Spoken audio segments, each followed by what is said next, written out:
Corn 65కి bread crumbs compulsory. దానికోసం మనం ఇలా బ్రెడ్ని తీసుకుని డ్రై రోస్ట్ చేసుకోవాలి. ఆయిల్ గీ లాంటివి ఏమీ వేయొద్దు, జస్ట్ డ్రై రోస్ట్ చేసుకుని చల్లారనివ్వాలి. ఇది చల్లారాక మనం మిక్సీ పట్టుకోవాలి. ఫస్ట్ మనం పిండి ఎలా కలుపుకోవాలో చూద్దాం. దానికోసం 1/2 కప్ మైదా, ఒక 1/2 స్పూన్ బేకింగ్ పౌడర్ లేదా కుకింగ్ సోడా,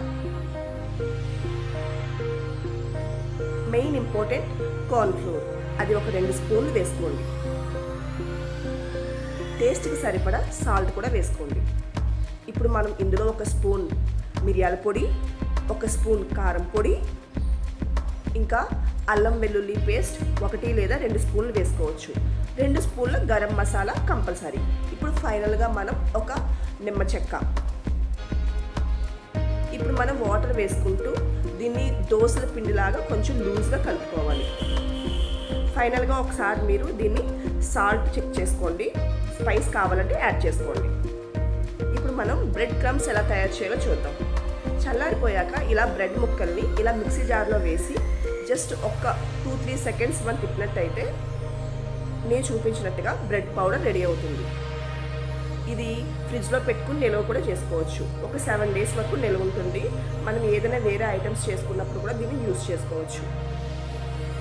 ఇప్పుడు మనం ఇలా బేబీ కార్న్ తీసుకుని కలుపుకున్న మిక్చర్లో ఇలా డిప్ చేసుకుంటూ ఎక్స్ట్రా పిండి తీసేసి ఇలా బ్రెడ్ పౌడర్లో మనం రోల్ చేసుకోవాలి.